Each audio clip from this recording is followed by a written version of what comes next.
You know, the world has changed drastically, and so has the way that our best clients find us. Welcome to a special edition of the Podcast Interview Marketing Show. Today, I'm sharing a talk I gave earlier this year at the Build a Better Agency Summit in Denver. I want to thank my good friend Drew McClellan over at Agency Management Institute for letting us share this with our community also. The talk is called How to Make ChatGPT Your Best Referral Source. And before you think, I'm not technical enough, or that sounds complicated, let me tell you, this isn't about hacks or gimmicks. This is about understanding how AI is listening and how to make sure it recommends you to the exact right people. Since I gave this talk in May, we've seen a massive increase in ideal clients coming to us through AI referrals. It's working for us at Interview Valet, and it's working for our clients, and it can work for you too. So whether you're a high-level consultant, a category designer, or a professional services expert, this episode will show you how to use podcast interviews to train the machines to become your most trusted advocate. Today, you're not only talking to your ideal clients as a podcast guest, you're talking to the AI that refers them. Let's dive in. So there was one thing in the introduction you probably noticed that was missing. It's like, is he an AI expert? No. Does he run an AI agency? Nope. I'm like you, right? I'm figuring this out as I go, and I'll forever be thankful to Drew and Danielle. Drew's been a great mentor for the last decade with our agency, and earlier this year I was talking with him, and I'm like, we've been doing this, and we're starting to get leads from AI, and they're good leads, right? They're closing fast, they're educated, they're the ideal leads that I want. And he said, well, could you talk about this at the BABA Summit? And how can you say no to Drew, right? So I'm here just to share my experience with all of this. But before we jump in, there's something that I wanted to add to this. This is my fourth BABA Summit. And if there's a theme through all of these, it's like trying times. And Drew talked about this morning, right? And I learned something from a great mentor of mine. Dan Miller wrote a great book called 48 Days to the Work You Love. And what he would talk about is, what does this make possible? And the analogy he would always use is that business and life, it's like playing a chess game, right? We sit down at it and we start playing chess. And just about the time we figure it out, somebody comes by and kicks the board, right? And the first thing we do, that I do, is I curse and I'm mad that it happened. I was mad when somebody kicked the board with COVID. And then, the next one, it was, the Great Resignation, inflation, AI, right? Every year somebody's kicking the board. But what he always challenged me is to pause for a second, because you realize that the person on the other side, they just had their board kicked too. And you may be actually in a better position than you were before. And even if you weren't, if you can get over that funk to function, right? If you can say this is the game and start working forward, you'll be in a better position. And not only did Dan teach it, but he also lived it, right? Dan, great friend and mentor, passed away last year. He got diagnosed with stage 4 pancreatic cancer. And his first answer was, what does this make possible, right? 2 months later, he left us, but he enabled so much in that 6 months, right? It's not what he had chosen, but he made the best of it. And I always think of that. Whenever somebody kicks my chessboard, what does this make possible? So one of the recent times they kicked my chessboard is with AI, right? And I'm not here to teach you and tell you, you must do this, right? We're all adults. Nobody wants to be told what to do. I just want to share my story. And one of the things that we learned in the Navy, there was a phrase, don't learn from your own mistakes. It's painful and stupid, right? Learn from someone else's mistakes. So I'm going to share with you my thought process, my journey along with it, the decisions I made and the problems it caused, and then how we solved those. And my hope is that at the end, I can explain not only what we did, but why it fundamentally worked, right? And that's not what I figured out, but just talking with other really smart people, that the research came out, the data came out, and I'm like, oh yeah, I guess it did make sense. And then finally, education without action is just entertainment. I am not the most entertaining person, right? So I hope you will take this and that you can apply it. Now, we're in a different world now, right? Remember the good old days, right, when you could figure SEO out or, whatever challenge it was, it didn't seem it was that bad. There was always somebody on the inside that would leak something, or there was a new hack that you could get away with for a while. And it was like a race, and we always trying to stay one step ahead. Well, it's trying to figure out what the machine is now, right? It's a black box. It's smarter than us. It's always changing. We can't hack it, right? So I look at this and say, okay, if I can't hack it, how can I attack it, right? And there's two things I believe. The first one is if somebody tells you they understand exactly how AI works, they're either lying to you or themselves, one of the two, right? The second thing I believe is that if you have a hammer, everything looks like a nail, right? And I'm going to say right now, my hammer is podcast interviews. I've been doing them for over 13 years now. I understand them.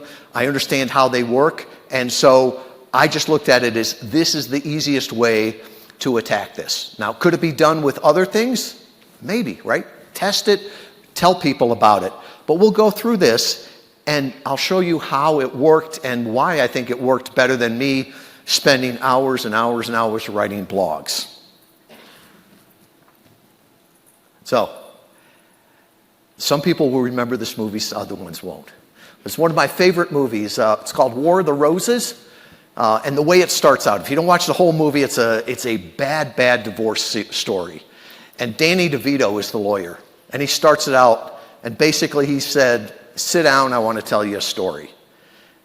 And they start talking back to him, and he's like, listen, when a guy who makes $400 an hour wants to tell you something for free, you listen. Now, this definitely shows that this was back in the 1900s, right? If it's only $400, but my point is that he was telling them the story not to make money, right? Not to drive up their billables. I've got nothing to sell here. I'm going to tell my story, hope you get something out of it, and hope you can fill in the pieces that I was missing in there. So the timeline, right? IR engineer, so there'll be some graphs in there, so there's got to be timelines. Didn't put any Gantt charts in it. But we started back in August of last year, right? And first we had to figure out where we are. Good place to start, right? Then we're like, the constant improvement, well, if that's where we are, how can we get better? Then we started to get more voices out there, right? If we're going to do it, let's do it at scale.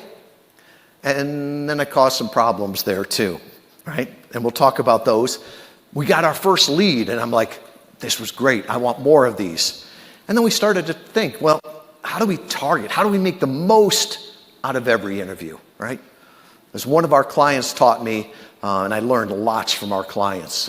Steve Acho is a public speaker, but he also is runs a great recruiting company. And he's like, more is not better. Better is better.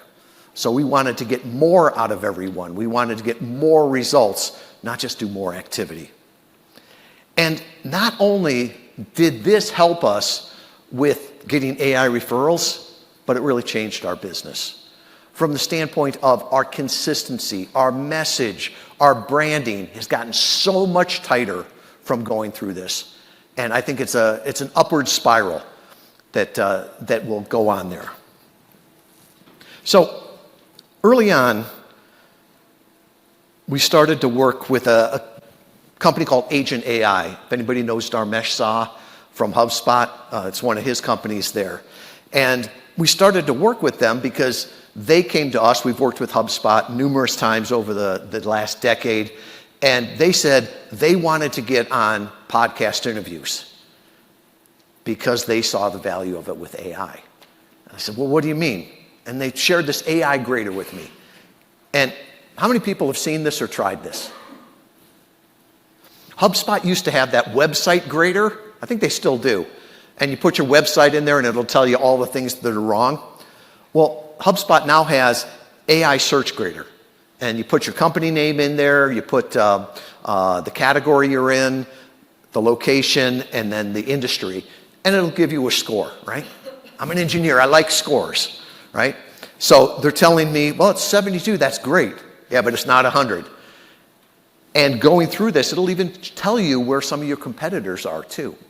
And it'll tell you what AI is finding out about you online. And some of it you'll like, some of it you won't. But there's that question of, how can I improve this? The good, the bad, and the ugly. Because AI is telling all of it, right? We'll tell everybody the good stuff, but if you ask AI, it will tell you the good, the bad, and the ugly. So like I mentioned, Agent AI. Andre and Sam Malakarjanan, Sam's the general manager there. I'm like, so what's the hack? What's the secret? What's the key for me to start ranking higher on AI? And he's like, no, it's not a ranking thing, right? This is not alphabetical order like the phone book. It's not ranking like SEO. This is about being relational, right? Being connected. Everybody's going to see a different one. He said, there's only two things you have to do, right? It's easy. Get a higher share of voice than your competitors and get better sentiment. Well, it's like golf. Golf is an easy game, right? Or a simple game doesn't mean it's easy. So when we're looking at this, what we were saying is share of voice means how much are people hearing you? And I use the word here, but they're looking at transcripts. They're looking at social media posts. They're looking at videos. Anything that's online, you know that AI is listening to, right? So that's the first one. The second one is sentiment.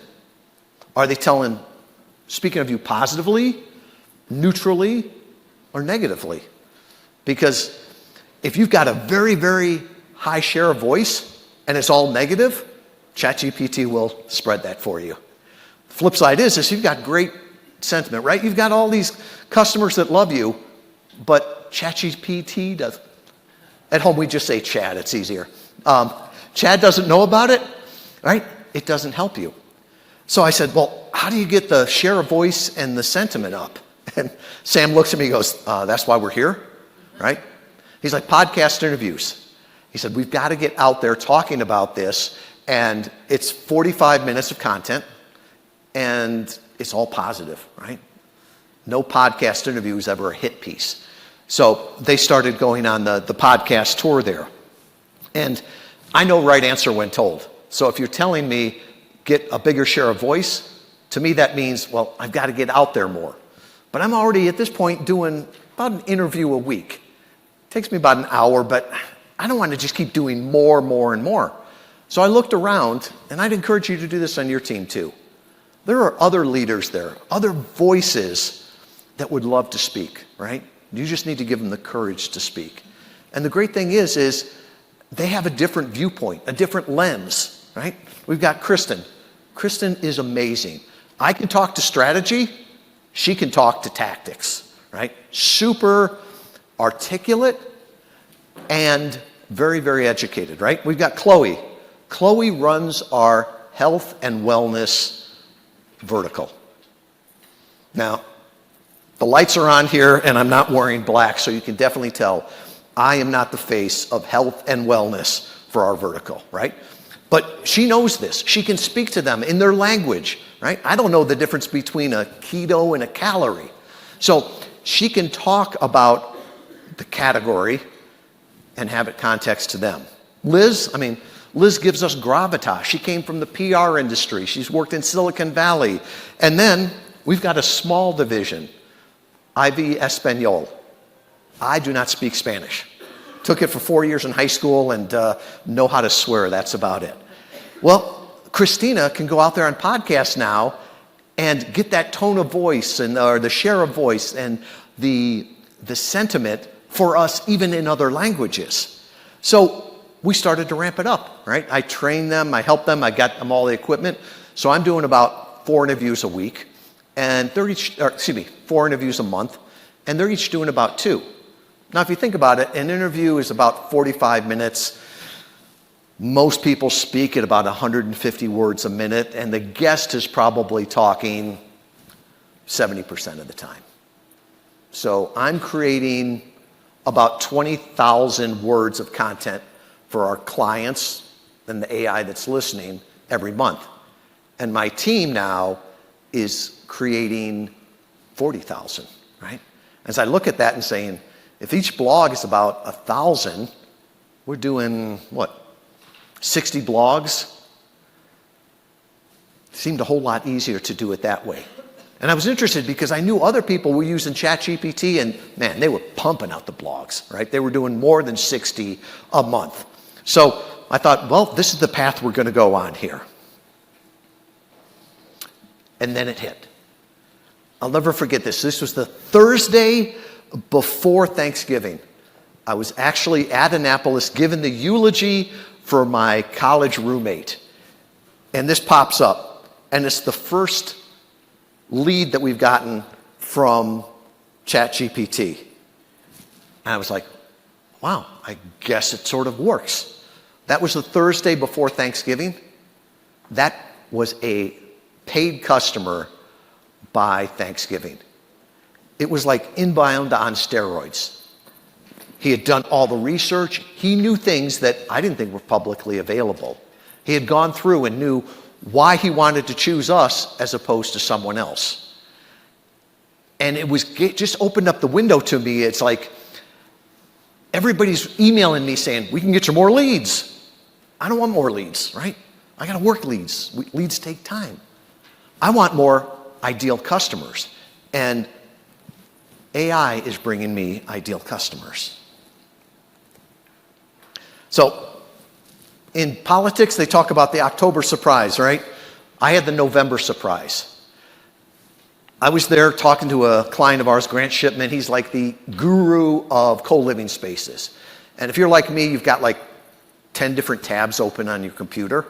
And I thought that I was on his record, and I want to pull something up. I just typed Grant Shipman, hit return. But my cursor was on my ChatGPT. And the next thing I knew, with those 2 words, it gave me an entire profile of him. It gave me videos. It gave me links. I didn't have to leave AI. I'm like, this is a great search engine now. And then there's this little button at the bottom left that I hadn't seen there. They just added it in November. And it says sources. Where did they get something from? And I'd encourage you, I was going to say Google, chat your company, your brand, your name, and see what it pulls up. Consistently when we've seen this, what it pulls up is a Wikipedia page if you have one, then your page, then if you've got a book, Amazon, and then after that, it's long-form collaborative content from Spotify, Apple, all those different places. And it showed me this is where the AI is finding the sources. There must be something to this. Now, remember I said that I would do things and then start problems too, right? I'm the chief fire maker in our company. So this was going well until probably end of the year, maybe the beginning of the year. And we all got together from our interviews and we were listening to each other. And I think it was Chloe that pointed out, does it sound like we're all doing the same interview? And there's so many times I've heard people say, I've done 50 interviews. And you listen to it and it's like, no, you did one interview 50 times. And you think about this, if you were writing a blog, you wouldn't write the same blog every time and post it. That'd be silly, right? If you did a book, you wouldn't do the same book every year, right? So we were just talking about the same things. So what we thought about is like, if we want people to find us for different things, different areas of expertise, just the same way we do in other content, we need to focus on specific topics. And so we got very, very intentional. On the left, it's referred to as a one sheet. Most podcast hosts aren't trained journalists, so if you give them a 10-page media kit, they're looking at it on their phone and saying no, right? So you boil everything down. Here's Tom's picture, here's the bio, here's the third person rip and read, and the most important part of that entire sheet to get the interviews that you want and you want AI to listen to is the interview topics. So think about the questions people ask. Think about what different specifics you can have, right? There's that whole thing of content is king, but context is God, small g, right? So if you're talking to a different market, right? If you're talking to dentists, make sure that all the topics talk to them. And what this does, it also allows you to have every interview fresh. You can repurpose it, all the rest of this. And when we started to do this, that's when the content engine really started going, right? So after we talked about a topic for a couple of times, we'd pull it out and put another one in there. So we're all talking, right? We're getting great content out there. And then someone else goes, you know, we're all talking, but it doesn't necessarily sound like we're all from the same company, right? Some people would say podcast guesting. I always said podcast interview marketing. Other people would talk about impact. Other people would talk about downloads. So it was like we were all singing, but not from the same hymnal. So we took all the interviews together, right? And the wonders of GPT, right? So we were able to take all of those in and look at them. And there's something called tone of voice. Hat tip to Darren Horowitz, high-level brand guy from the 1010 group, and he helped me understand this. And he's like, yeah, the big companies spend $50,000 to $100,000 trying to come up with tone of voice, right? They'll interview the leaders, they'll do customer focus groups, they'll go ahead and look at all the marketing materials, and they'll come up with this. And it's almost like the brand guidelines, right? My marketing manager won't let me post things anymore. She's like, that's orange, but not our orange, right? Or that's not our font. Well, really, we've got to think now, that's not our tone. So we started to do this for us, for our clients, and the feedback was great. From a client standpoint, they're like, wow, you really understand us, like no other agency. How'd you figure that out? I'm like, we listened. Well, we listened with AI, but we could go through all of their things and pull out the key points. And sometimes we have perspective with our clients, right? They can't see it because they're inside the bottle. So this was able to give it to them. The other thing was that we were able to use this now in our other content. So this tone of voice document that we had, we start running everything through it. We would grade our own interviews, right? Did I follow our standards? We would use it for our blogs. And what we found was that we had bought some blogs, right? We had an agency that did them. They were great, but they didn't sound like us. And so we were able to take this and tweak them so it sounded consistent, right? But before, the blogs looked like either somebody else wrote them or we stole them from somebody else's site. So we're using this now for any AI that we're doing. When we're repurposing content, it comes out in our voice. When we're working with contractors, right, we're giving them, here's our brand guidelines, here's our tone of voice. It's got to fit both of those. And HubSpot just released something called Brand Voice. It's going to be interesting to see how it works out. What they're doing is you give them a 500 plus word document, upload it and pick 4 words that describe your brand. And then they use that to compose all your emails, social media, all the rest of that. I just don't see how 500 words of my writing gets my voice. And we tested this, right? Once again, each podcast interview is about 5,000 words. We found that you had to get at least 6 interviews to get enough data to actually make it meaningful. After about 20, there's a law of diminishing returns on there. So you've got to listen to that. And as I talked with another person on this, they're like, oh yeah, that makes sense because ghostwriter, right? The good ghostwriters will sit down with their client for a day or two just to get a sense of who they are. So that's what we did. Here's the results. These are the results from April. There's 2 things I'm looking at. Well, ultimately, I'm optimizing for profits. But those come from better leads that close faster for a higher amount, right? So sales qualified lead. That means they scheduled a discovery call with us. Podcast interviews, that's still our number 1 source. I won't say that next month. I think this month is going to be AI, gives us more from there.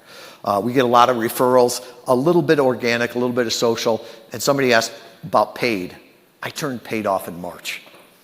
And the reason is I was tired of paying to kiss frogs because we get a lot of leads from it, but they'd never close. And the cost of lead acquisition or customer acquisition from that was such that I'm like, no, let's relook at this, right? One of our clients, Ari Gapler, love how he says it. He's like, I'm tired of the sales funnel, right? Where I get 1,000 leads in and get 1 client out. He's like, I want the sales cylinder, right? Give me 10 leads in, 8 clients out. Seems more efficient for everybody. Oh, going back to that also, how they close. This one blew me away. AI leads close at a similar rate as personal referrals. And that seems weird. But I think more and more now, we look at ChatGPT as a friend, a trusted advisor, right? If Drew says something from his podcast, that's pretty good. Well, if ChatGPT says something, that's pretty good too. So they're closing, and it's like I said before, it's almost like an inbound lead on steroids because they've done their research and they found stuff that you didn't even know was on the internet. And that's good because I look at it as, we don't want more leads. If somebody finds something on the internet that says why they shouldn't work with me, let's figure it out then. So, why did it work? Everything makes sense in the rearview mirror, doesn't it? Right? I made a lot of mistakes. It probably took us 8 months to get there. I think if you start out knowing where we were, probably do it more in 3 or 4 months, right? Just do it right from the beginning. But with that, there's the things that we looked at. And some smarter people than me explained to me why this worked. And I'd read different articles, and they'd say the different data that was coming out. The first one is, does your ideal client profile use AI? Right? That's a big thing. If they're not using AI, it doesn't matter if you get promoted because nobody's asking. The next thing is authenticity. The next is having a clear point of view and a strong differentiator. You've got to have brand mentions tied to your category. And you hear me say category a lot in here. And then finally, diverse sources. It can't just be on your site. Anybody familiar with SparkToro? Rand Fishkin, he started SEO Moz, and then he started this company, SparkToro. This is spooky how much you can get on your clients or on the visitors to your website. So SparkToro is an audience intelligence tool. So I can go in there on the paid version, right, and say, of everyone that goes to interviewvalet.com, what search engines do they use? And this shows us, compared to the US average, right? And what we're seeing is that for B2B sales, professional sales, you're seeing ChatGPT, Perplexity, Claude, 100 to 200% above the normal. right? So that tells me my clients, the people that are coming to my website, are using AI. I see this, and Google is actually low, and I'm scratching my head going, why am I paying money to advertise on Google if my clients are there less than the US average? Now, a lot of people will say, well, are my clients on AI? Are they using that? JR here, I was talking to him yesterday. He's down in New Orleans. He works with automotive stores, mechanics, right? And he told me yesterday he got a lead from this. So it's like, you can't just say, well, mechanics don't look at AI. More and more, everyone is. And on that, at the end of the presentation, I'll give you a QR code. Happy to run that report for your website so you can get that data too. So, authenticity. Yesterday they said that 57% of the internet is AI generated, right? It's a rehash of a rehash of a rehash. So, not only are people not trusting the internet anymore, but AI is not going to the internet for sources. They're looking for definitive things. Wikipedia, Amazon for your book, and long-form collaborative content. That's why authenticity is so important. I remember before I said something about, had a couple friends that went gangbusters on blogs, right? They were just putting incredible amounts up there, and they never saw any results with it. And I think it was because AI can figure out what is AI generated. It's very good at that, right? So the idea is that whenever we go out there, and Kathleen mentioned this yesterday, that we've got to have our brand guidelines, right? We've never put an ad up and put a new logo on or put a new color, or that font's sort of like ours. I like that one better, right? So we've got to have everything consistent and authentic. And that goes for our visuals and our audibles there too. And I'd even push in there the video, right? People have to see where you are, right? Great example of this, Dave Ramsey. That guy is always visually on brand. I guarantee you he's going to have, think of him what you will, he's going to have his sport coat on, a collared shirt, jeans, and if there's any picture of him with someone else, his hands are in his pocket. All of them look that way, right? It's consistent brand. And the reason he does that is if he puts his hand around somebody that later goes to prison, that isn't used. True. So, the next one is a clear and strong point of view, right? If you want somebody to refer clients to you, if it's people or AI, you've got to make it clear for them, right? And I cringe sometimes when I hear this.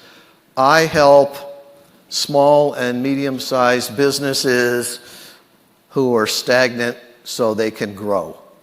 Oh, okay. I don't know who to introduce you to.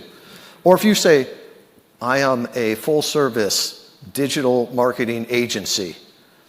That's a big category, right? Niche down for me. Help me with that. And I think especially on podcasts, when we're running that AI grader report, you see the strong statements showing up in there. So be bold out there, right? The I believe statements, right? I believe we are one conversation away, not one funnel away. I believe we should be optimizing for profits, not for leads. And those disruptive statements, right? The things that I reject the premise. I reject the premise that AI is going to hurt us, and here's why, right? I reject the premise that more interviews are better. Those bold statements, people listen to them and AI listens to them. And then, for the love of God, tell them who your super consumers are. If you haven't read a book called Super Consumers by Eddie Yoon, highly recommend it. It was written by Harvard Business Review. It's like the Pareto principle on steroids. His point is, if you market to your super consumers, they'll market to everybody else for you. And tell your dirty laundry from the very beginning, because people are going to be asking for it. So that good, the bad, and the ugly, tell them what the ugly is right there, either in your marketing, in your messaging, and especially on the interviews, right? So does this work for everyone? No, right? One size fits none. But if you can tell them, it works great for these super consumers, nonfiction authors that are using it as marketing materials, professional sales, relationship sales, category design, put that in there and it'll grab it. This will not work well for people that are very local, right? Podcast interviews don't work that well if people got to drive to your business. It won't work well if you're just starting out and you haven't figured everything out. It won't work for fiction authors. Nobody really wants to know the story behind the fiction book. So, be clear, be strong, be bold. And there's a gentleman by the name of Brendan Hufford. I don't know if anybody knows him. I apologize that it's not bigger here. I took a little snapshot of there. Brendan is a software as a service marketing guy. Super, super bright. And he did a test and he took I think there's 37 different tools that said, we'll get you to rank higher on AI, even though rank isn't a thing. And he said the only thing that was consistent, that moved the needle, was genuine brand mentions alongside your category around the web, right? So are people talking about you concerning your category in various places? And if we go back to the AI grader, that's sort of what it told us, right? It says product or service. Really what they're asking there for is category, right? And if you put in your category is CRM software, good luck, right? You're going up against Salesforce. And if you put full service digital marketing, I don't know what's going to be there. So pick that category. You can do different things. I was talking to somebody the other day about this, right? There's one thing they lead, and then when the clients come in, it's like, oh yeah, we can do that for you too. But pick that category to be known for. Are people familiar with the term category design? It changed my life. Christopher Lochhead was one of the co-authors of Play Bigger. He came to work with us about 8 years ago, and he's the one that really named the category of podcast interview marketing. We've worked with all of the authors on that. And it's this idea of don't compete, own a category, right? Be different, niche down, have a strong point of view, evangelize the problem, not the solution. And if you're not familiar with category design, Play Bigger, that's the foundational book. There's also the 22 Laws of Category Design, niche down, and then anything that the category pirates do is worth reading. It was really interesting. They rejected the premise of a book. They were working on a book and they're like, it's going to take us 6 months to get this, then it's going to take 6 months to hit the shelves, and by that time it's going to be dated. So they come out with these mini books all the time, and they're making more on mini books than they would have ever on a hardcover. So there's also the thing of you can never say enough of the right things to the wrong people. So you don't want to be everywhere. You want to be everywhere your clients are, right? Or at least everywhere they're listening. This is another one from SparkToro. And like I said, at the end, I'll have a QR code. Happy to run the report for you and send it to you. This one I did for Drew's company here.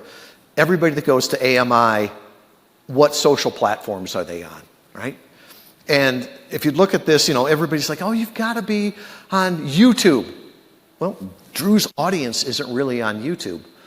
There was a gentleman, we showed this to, Greg Alexander, wrote a great book called The Boutique, How to Grow, Scale, and Exit a Professional Services Business. He did a year of trying to make YouTube work. Had beautiful content, and it never gained traction. And then when he ran the report, he's like, oh, my people aren't there, right? They were working hard. They're not just sitting watching videos. So one of the questions here,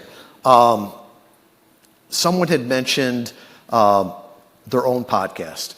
And what we have seen is that you get more value from being on other people's stages than your own, right? If you say it on your site, people and AI doesn't seem like it's given as much credibility.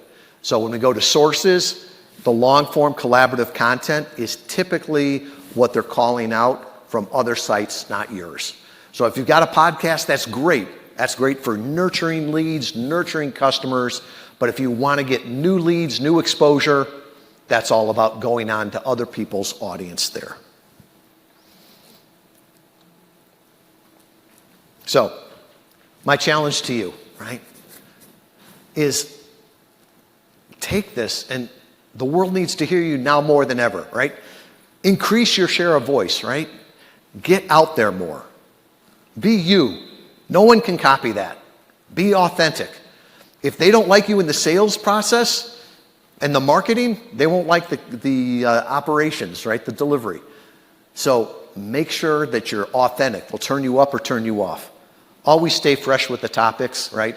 We tell our clients, if your one sheet is 6 months old, that's so dated, right? Get another one. Let's always update this. And then you don't need to be everywhere, right? You just need to be in the rooms where your clients are listening. So, a couple additional resources here, and I wanted to leave a few minutes for questions. If you go back to interviewvalet.com/Baba Summit 2025, or take the QR code there, there's a few things. The first one is the Audience Insight Report. SparkToro is amazing. Rand Fishkin is a great, great guy. He'll give you 5 free searches a month, but they're the little searches, not the big searches. We've got the big package. We never use all of it. I'm more than happy for this audience to run those reports for them. Same thing, if you've ever done a podcast interview and say, it really didn't work for me, right? It was fun, but there was no results. We've got results with now over 70,000 clients. We can usually run through that really quick. We charge for this most of the time, but for the Baba audience and stuff like that, I'm more than happy to do that.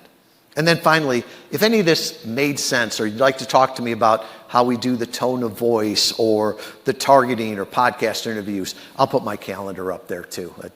I love talking with people, and one of my favorite phrases is always, what's ordinary to you is amazing to me, right? I learn more from our clients than I teach them. I learn more from your questions than I do from my answers. So with that, if anybody has any questions. I got a mic.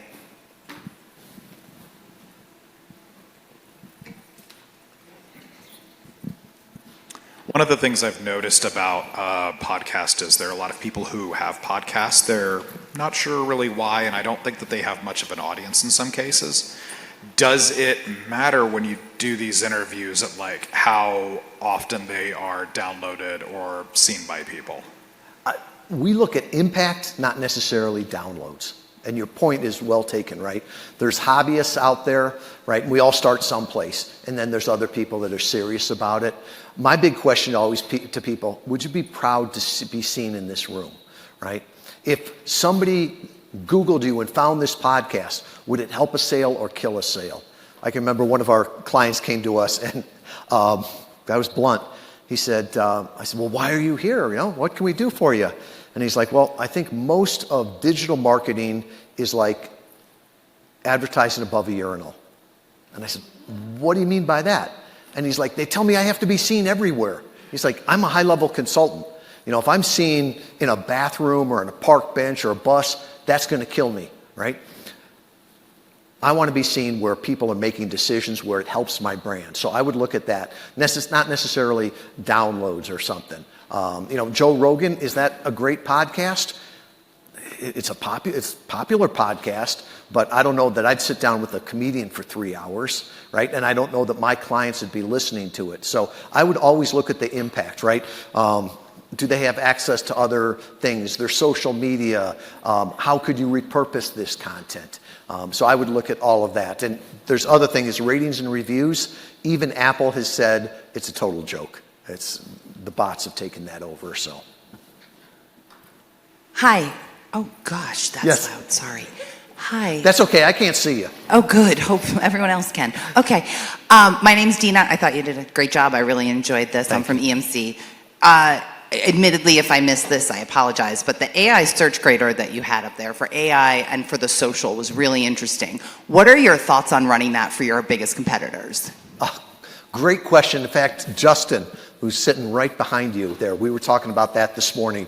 He's in Wichita, right?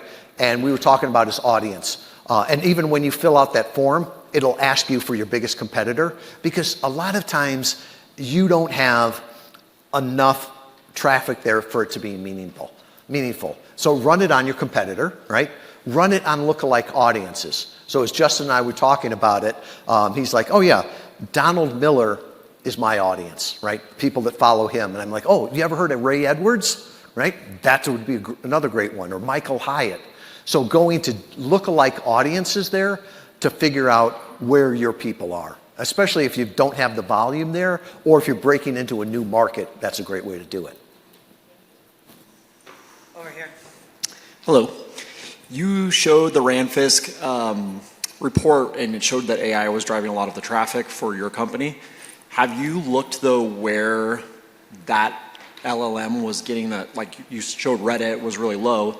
We know LLMs get content from Reddit and other sources like that. Have you looked at where that content is coming from to drive that search result? And that's the weird thing, is with SEO, we could say this is where I rank, and there's a report. I was talking to JR just before this. One of the things we ask them is like, well, what search did you put in? And they don't remember. It was usually really specific. You want to talk about the ultimate long-term keyword. And so that's why I think it's important to talk about different things and natural questions. Marcus Sheridan wrote a great book called They Ask, You Answer.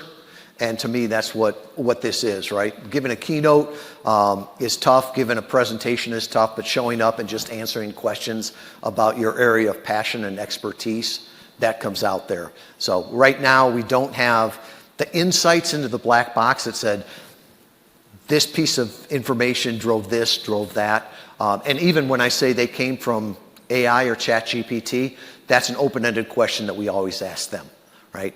HubSpot, which we use, will tell you where they came from, but sometimes it'll say direct traffic, but the client will say, ChatGPT told me about you. And that's where I'm looking for is what's most important to the client, not last touch point attribution.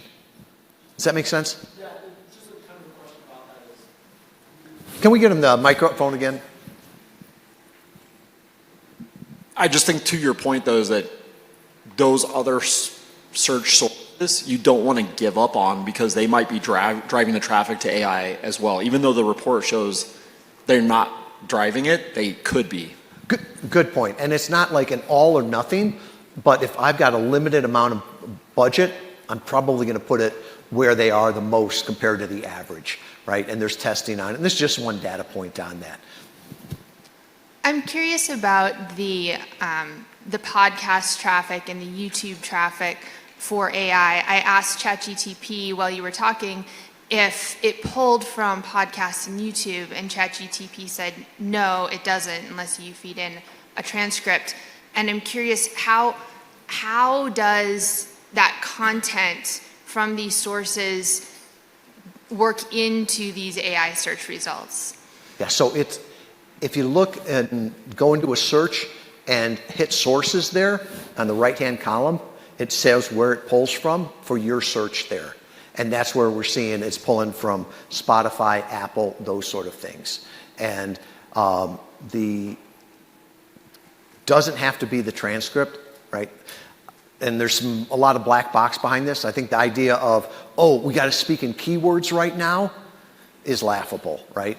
Or that they're not listening or watching the videos, right? One of our past clients is now a CMO at LinkedIn, and she pointed out to us that when you put a video up, make sure you got 2 sets of eyeballs. She said it'll get more engagement and they'll put it up more. And she said also they knew the facial recognition, so they can say, this is this person, this is that person, even if you don't tag them. Thank you so much, everyone. Your best clients come from referrals from trusted partners. Today, that's people and AI. That's the world we're living in. And as you just heard from my talk back at the Build a Better Agency Summit, AI is no longer a future trend. It's your newest referral partner. today. The good news, you don't need to game the system.